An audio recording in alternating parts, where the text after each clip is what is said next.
Chegamos na segunda oração do livro de Ruth. Iniciamos uma série orando em Ruth e fizemos a primeira exposição quarta passada e vamos à segunda nesta noite. Quantos têm o texto sagrado? Ergam-no para que eu possa ver. Ótimo. A única maneira que você pode de fato tirar proveito e avançar na sua vida espiritual é estar acompanhando, estar junto. Senão é possível que você venha do quarta após quarta, domingo e após domingo, terminou o ano, você não está no mesmo patamar. Quando nós vamos para a sala de aula, ou íamos, na minha época, nós éramos obrigados a trazer o livro-texto. E aí, então, se tínhamos uma aula, por exemplo, de história ou de geografia, acompanhávamos, havia leitura a ser feita. E era essa maneira que nós avançávamos como alunos. E aqui não é diferente. A única forma que você vai ter de realmente avançar é estar interessado, fazendo anotações do lado da sua Bíblia, marcando, aprendendo e avançando. Do contrário, como eu disse, é possível que você não avance, passe um ano, 2, 10 e esteja na mesma situação, no mesmo patamar espiritual que você está hoje. A segunda oração em Ruth está ainda no primeiro capítulo, a parte B do versículo 17. Ela está embutida em um contexto que a gente vai já examinar, mas a oração por si, ela diz o seguinte, Ruth 1:17b, parte B: faça-me o Senhor o que bem lhe aprouver, se outra coisa que não seja a morte me separar de ti. Pai querido, fala aos nossos corações, que as palavras da minha boca e o meditar do meu coração sejam agradáveis a ti, edificante a tua igreja, em nome de Jesus. Amém. Eu imagino que a maioria de nós conhece a história de Ruth, ou já ouviu sobre Ruth, uma saga belíssima, um conto muito lindo, conto real, muito lindo, registrado aqui nas páginas das Sagradas Escrituras.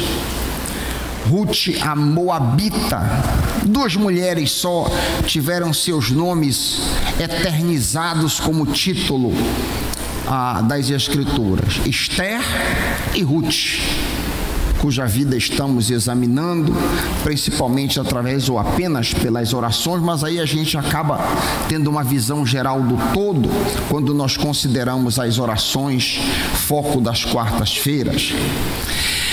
A pergunta que vai nortear os nossos pensamentos hoje à noite é uma só: o que levou Ruth a depositar tamanha confiança ou ter tamanha fé no Deus de Israel?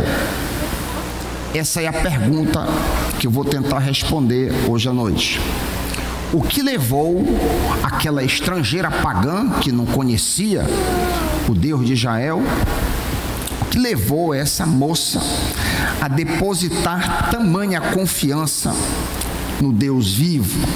Lembrem que Ruth resolveu abandonar tudo e todos e se agarrar à sua sogra.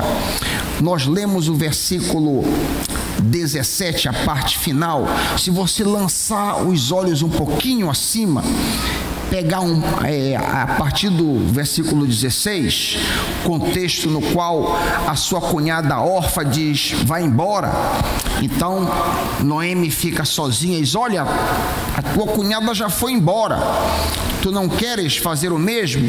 E ela já havia insistido para que as duas moças voltassem para o seu povo e a sua terra, a sua parentela, ao invés de ir para Israel, já que Noemi estava voltando depois de cerca de 10 anos em terra estrangeira. Seu esposo havia morrido, Elimeleque, como a gente viu, seus 2 filhos, Malom e Quilion. Então ela diz: voltem, vocês não há futuro nenhum. E quando Orfa resolve voltar, Noemi insiste com Ruth, e as palavras de Ruth, célebres, e que se tornaram tão preciosas para mim, porque a minha noiva, na época, no dia 11 de maio, leu no meu noivado, lá na Marise Barros, as seguintes palavras. Não, Ruth 1, 16 e 17, não insistas para que te deixe, e não me obrigue a não seguir-te, porque onde quer que fores, irei eu. Onde quer que pousares, ali pousarei eu. O teu povo é o meu povo, o teu Deus é o meu Deus. Onde quer que morreres, morrerei eu, e ali serei sepultada. Aí está aqui a oração. Faça-me o Senhor o que Ele bem quiser, se outra coisa que não seja a morte me separar de ti. A oração de Ruth é uma oração imprecatória. Ela roga uma praga sobre si mesma, caso ela não cumpra as suas próprias palavras. A tradução da NVI, que é uma tradução mais contemporânea, coloca a mesma oração de uma maneira, digamos assim, mais compreensível. Se você tem a NVI, ou não, eu vou ler, é uma outra tradução, digamos assim, mais contemporânea, e o mesmo versículo é traduzido assim: que o Senhor me castigue com todo rigor, se outra coisa que não seja a morte me separar de ti. Oração forte. Uma maneira de dizer o que Ruth está dizendo, noutras palavras, e expandir essa oração, seria o seguinte: Ruth vota ser fiel à sua ex-sogra, venha o que vier, dê no que der, riqueza ou pobreza, saúde ou doença, alegria ou tristeza, um novo marido ou viuvez permanente, haja o que houver, Ruth promete que jamais sairia de perto de Noemi. E é interessante que nesse contexto que ela cita a morte, no Antigo Testamento não havia uma visão muito clara do que vinha depois da morte. Então ela diz que apenas esse grande e inescapável abismo tenebroso, a morte, poderia separá-la da anciã. Ruth renuncia a tudo e a todos e se agarra a Noemi. Que fidelidade tremenda! Um pouco parecido com a fidelidade que Jesus exige de mim e de você. Diz ele, o Senhor Jesus, em Lucas 14, 33.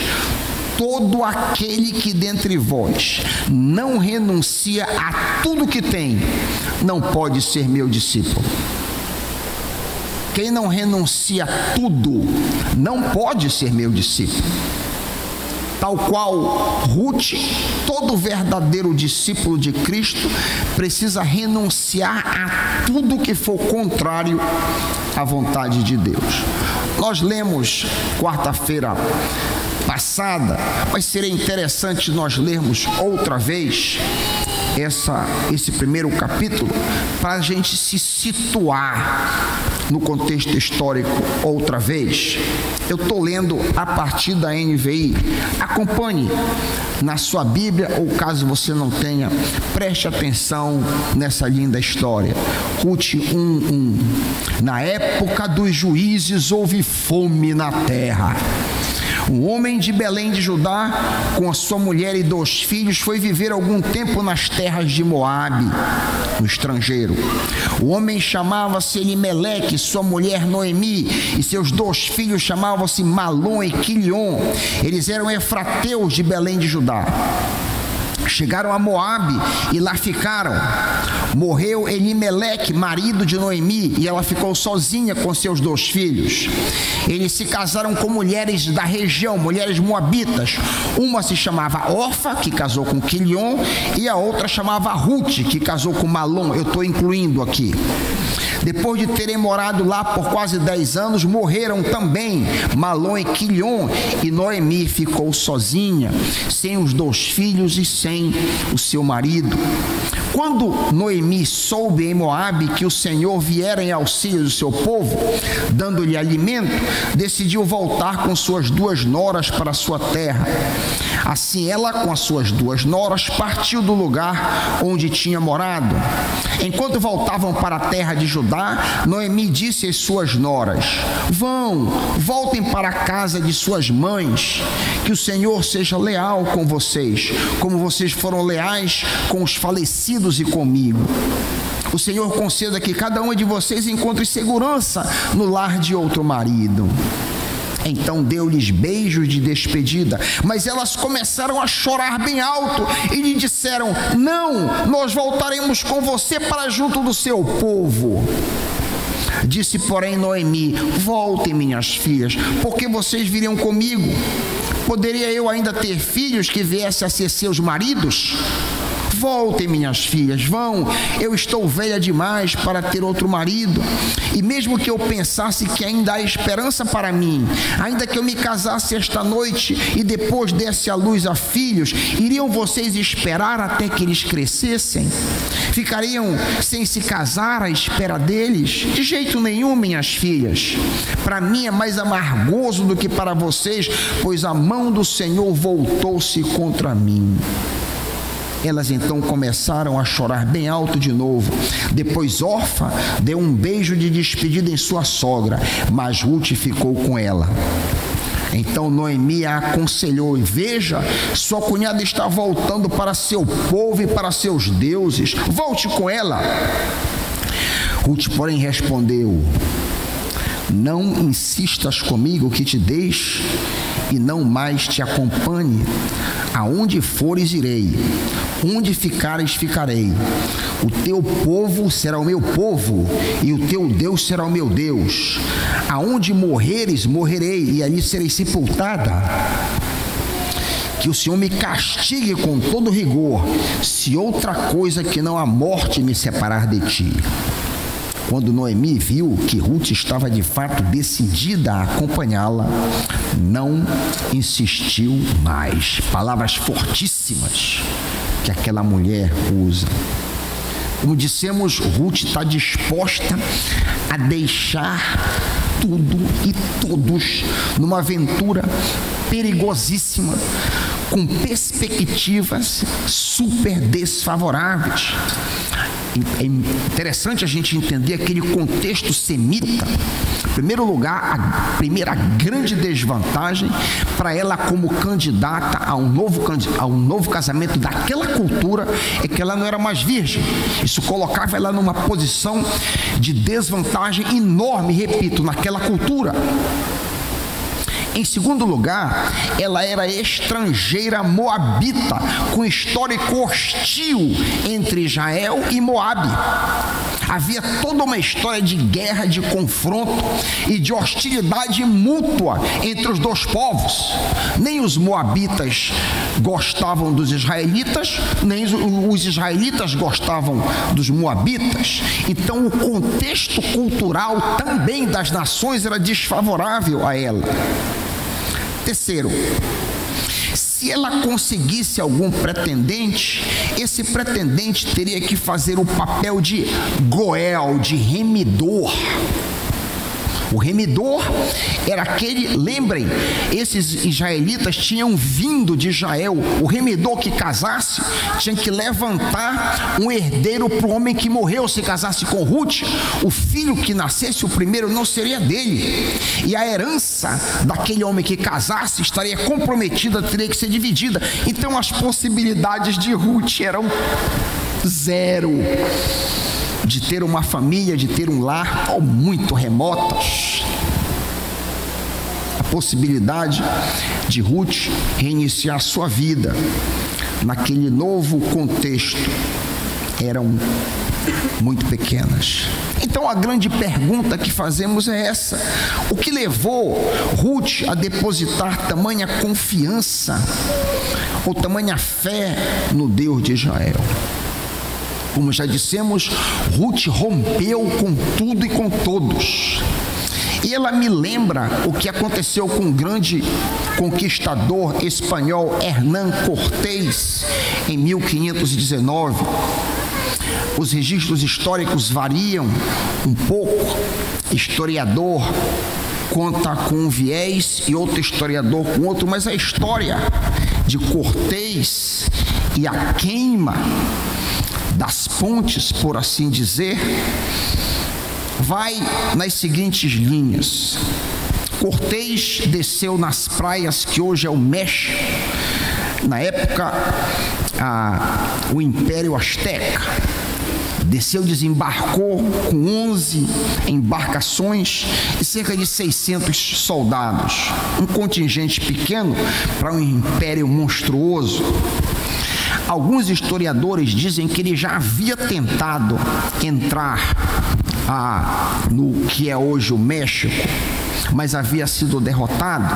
O fato é que, quando ele desembarca nas praias, ele então faz um discurso acalorado, como o Coração Valente, aqueles que viram o filme, como Wallace fez aquele discurso diante das tropas, conclamando que lutassem e dessem as suas vidas em favor daquela grande aventura. Só que, em meio àquele discurso efusivo que ele manda as tropas marcharem, ele faz algo tremendo. Quando as tropas espanholas vão marchando, ele dá uma ordem por trás para colocar fogo nos navios. E quando ele dá a ordem de comando, que as embarcações começam a arder, ele diz para a turma olhar para trás. E para espanto e horror dos soldados, o único meio de escape que eles teriam está pegando fogo. E Cortês diz o seguinte: é morrer ou vencer. Ou todos nós morreremos, ou nós venceremos. A opção de escape é zero. É mais ou menos o que Ruth fez. Ruth deu adeus a tudo e a todos. Queimou as embarcações numa aventura perigosíssima. Aí volta a pergunta: o que fez com que essa estrangeira pagã arriscasse dessa maneira tão tremenda? O que fez pode ser reduzido a uma palavra. Não sei se você já pensou nisso. O que motivou, o que empurrou Ruth pode ser reduzido a uma única palavra: testemunho. Testemunho. Ruth viu no seio daquela família estrangeira, quando estavam em Moabe, uma fé verdadeira. Ruth viu a realidade de uma fé viva em meio àqueles estrangeiros quando moravam em Moabe. Aquele rapaz, a Malom, que deve ter se aproximado dela ao longo do tempo, trazido-a para casa, eventualmente casou. E naquele convívio ali, ela viu algo verdadeiro e real, de uma fé viva, muito diferente da adoração que eles tinham pelos ídolos locais em Moabe. Observe que em meio às imperfeições de sua sogra Naomi, em meio, ela fraqueja aqui e acolá como todos nós, ela roga, ela ora em meio à sua dor, em favor não de si, mas em favor das noras. Ruth 1, 8 e 9, que a gente pregou quarta-feira passada, ela diz: olha só que testemunho, que o Senhor seja bom ou leal com vocês, como vocês foram leais e bons com os falecidos e comigo. O Senhor conceda a cada um de vocês que encontre segurança no lar de outro marido. Esse amor, esse cuidado, essa preocupação com Ruth são demonstrados outra vez algum tempo depois. Se você folhear, sair do primeiro capítulo e ir para Ruth 3, 1, olha só que espírito, por assim dizer, cristão, de um amor verdadeiro que se nota em Noemi. Ruth 3, 1. Certo dia, Noemi disse a Ruth: minha filha, eu tenho que procurar um lar seguro para a tua felicidade. Era muito mais conveniente que Ruth passasse a vida sustentando ela, mas não é isso que ela quer. Noemi não é mesquinha, ela coloca os interesses de Ruth e Orfa acima dos seus próprios interesses, demonstrando ser uma pessoa altruísta que serve um Deus vivo. Com certeza, a companhia das noras seria muito conveniente para ela, Noemi, quando elas saíam ali de Moabe. Mas em meio à solidão e tristezas, a sogra intercede pela felicidade das noras. Embora reclame e murmure, ao primeiro sinal de alívio, a confiança de Noemi na bondade de Deus é restaurada. Eu estou dando evidência de que Noemi era uma crente verdadeira, embora com suas fraquezas como eu e você. Olha como a confiança no Deus vivo e bondoso é restaurada nessa mulher em Ruth 2, 19 e 20. Ruth 2, 19 e 20. Quando Ruth retorna do seu trabalho, já em Israel, Noemi pergunta a ela: onde você colheu hoje? Onde você trabalhou? Perguntou Noemi. Bendito seja aquele que se importou com você. Então Ruth contou à sogra com quem tinha trabalhado.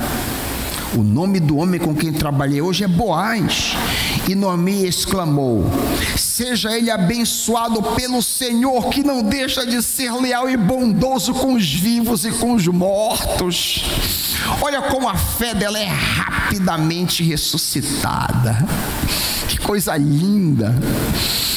Essa fé real, essa esperança que habitava no seu coração, foi vista por Ruth na companhia daquela família, no convívio de mais de uma década com aquela família. Lá em Moabe, Ruth com certeza viu a confiança em Deus de seu sogro Elimeleque, de seu cunhado Quilion, e na proximidade da convivência matrimonial com seu esposo Malom.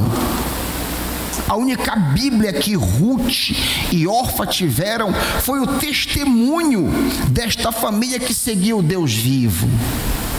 Eu vou dizer isso de novo. A única Bíblia que Orfa e Ruth leram foi o testemunho dessa família, essa banda de estrangeiros que vieram para Moabe.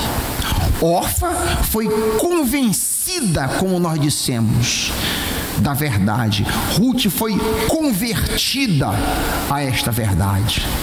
Essa foi a diferença. Orfa, como nós vimos quarta-feira passada, foi uma moça excelente, um padrão de esposa, um padrão de nora, de companheira. Tanto é que Noemi abençoou ambas. Porém, as coisas materiais eram mais importantes para Orfa do que valores espirituais. A consequência desta escala de valores está em Marcos 4, 18 a 19.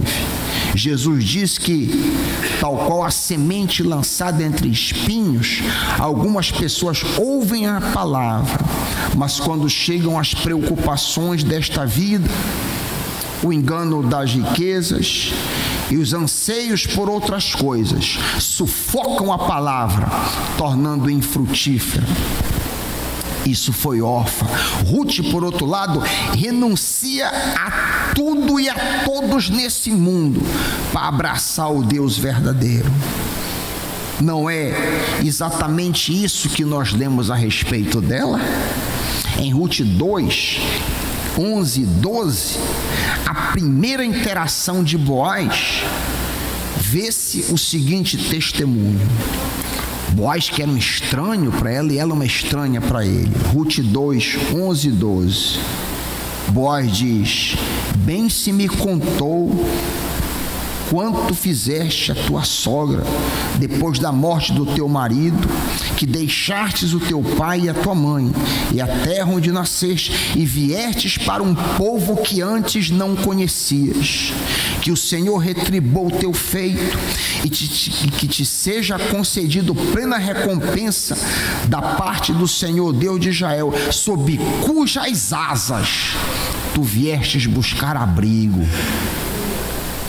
Ruth veio para Israel atrás do Deus de Israel, do Deus vivo. A oração, o voto de Ruth, que estamos analisando e concluindo isso, revelou que ela era uma discípula do Deus vivo. Ela se tornou de fato uma discípula, uma crente verdadeira.